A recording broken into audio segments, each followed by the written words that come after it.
Our next act, you know what? Sometimes best friends need the token Aboriginal guy to help them out. Mr. Chad Anderson has toured all around Canada. Let's hear it for it. Chad Anderson!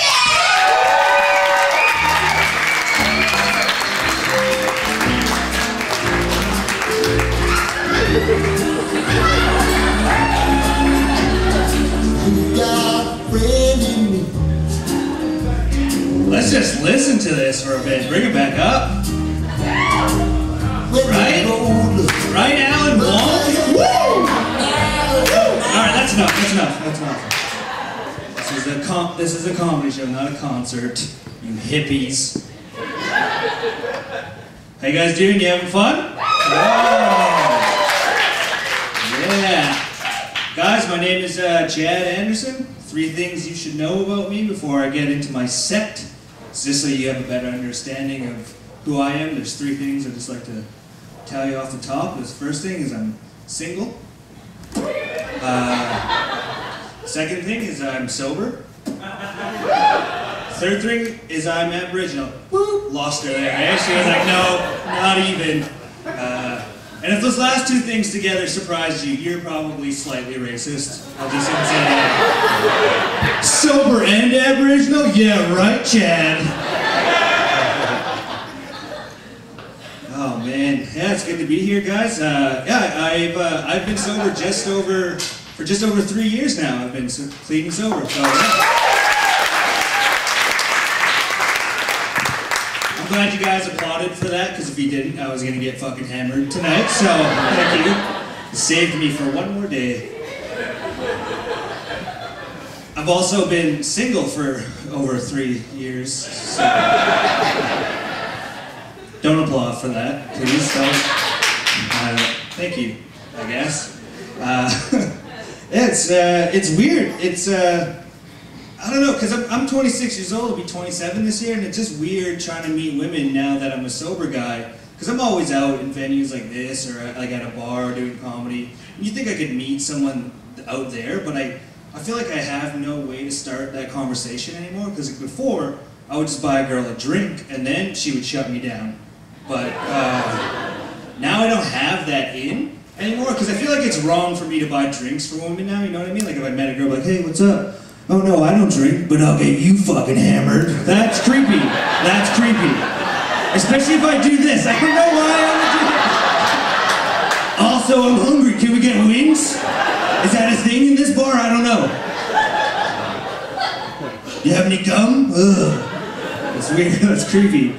I was talking to a buddy about that problem, and he was like, man, you're sober, you're a young guy, you got a lot to live for, you just gotta find an angle to work with women in the bar now. I'm like, what kind of angle do I have as a sober guy in the bar? Do I find the most messed up drunk girl in the place, pull her aside and talk to her about the dangers of alcoholism for 20 minutes? That seems like a losing battle in Winnipeg.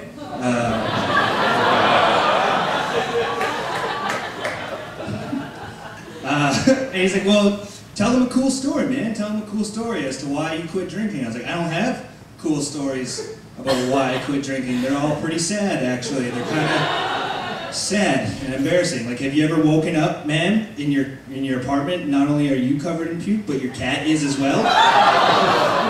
If you have, quit drinking. That's a sign. You shouldn't do that. Have you ever had a drug dealer tell you to slow down? They want your money. They should not do that. My buddy was like, well, tell them the truth, man. Just tell them about yourself. Tell them the truth. You got an interesting story. I'm like, that's not gonna work either. Like I meet a girl, like, hey, what's up? My name's Chad, 26 years old. I barely graduated grade 12 when I was 24. I don't have a full-time job. I'm actually a struggling comedian. Also, I don't drink because I have a terrible allergy to alcohol. Yeah, it's the weirdest thing. Every time I drink it, I break out with cocaine and handcuffs. You want to come meet my cat now, or no? No? Okay, see you later. I also feel like my views on romance and love are a little messed up because I grew up watching Disney movies. I think, like, my perception of that whole thing is messed up from Disney movies. Like, one of my favorite movies growing up was Aladdin. And I always was like, yeah, I'm kind of like Aladdin. In reality, I have nothing in common with Aladdin. Well, I have two things in common with Aladdin. We're both getting really good tans and we're poor. That's it. That's it. Aladdin is in really great shape for a homeless person, by the way. That's weird. Also, he looks great in a vest and parachute pants. And he can do parkour. I can do none of those things. I slept till 4 o'clock today.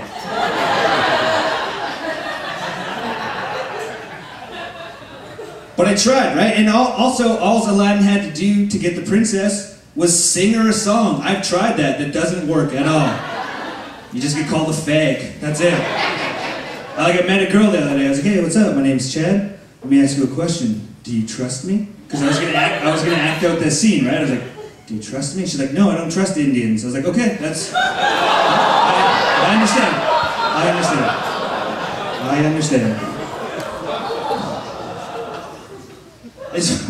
Whatever, I've learned to deal with the racism, especially in this city. I've learned to deal with it. Like, a couple years ago, I had a construction job, and I had just gotten off work. I was standing at Portage in Maryland, waiting for a bus. I was in my work clothes, but they were all like, it was just old jeans and a t-shirt. They were super ripped up. My hair was all messy. I was dirty. And this is right around the time we got the Jets back. And these 5 guys pull up, and it's a red light, and the passenger rolls his window down, and he goes, hey bro, do you like the Jets? I was like, yeah man, the Jets, they're back, right on. He goes, yeah. And then the light turns green, and as they're driving away, he looks at me again and goes, I didn't know fucking Indians like the Jets, you dirty spick. And I went, hey, wait, what?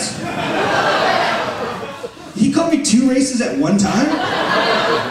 It was like he wanted to say something racist to me, but he was like, I don't know what he is, he's brown, I'll say everything I know, hopefully he's one of them. Hopefully he's one of those things.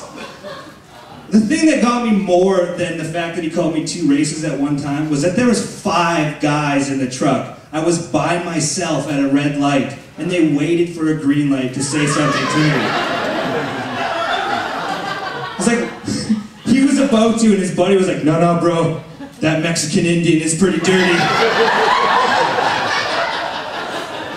Unreal. I'll leave you guys on one more little fact about my life. I was actually adopted when I was 4 years old. I was adopted by a nice white family.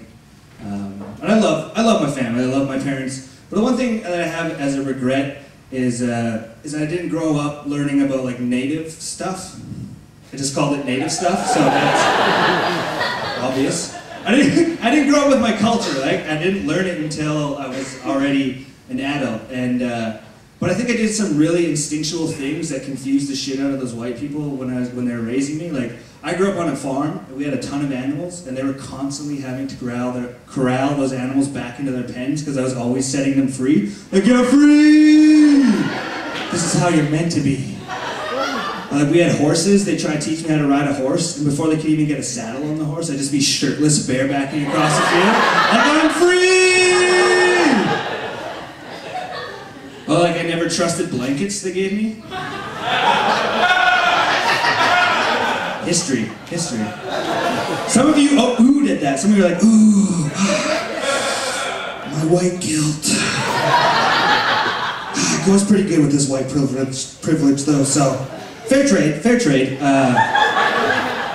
One thing they couldn't understand is we would watch one movie as a family together, and I would always cry profusely when we watched this movie, and they never understood why. And that movie was The Indian in the Cupboard.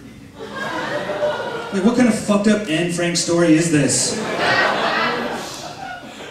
That's a weird movie, Indian in the Cupboard. It came out at a time when it was cool for you guys to call us Indians, and it's not white lady in the front. Don't call me Indian, alright? Like, I know when you guys are gonna get home later, you're gonna be like, hey, remember that cute Indian with good hair? That's okay though. That one, I'll take it. Alright guys, enjoy the rest of your show. Thank you.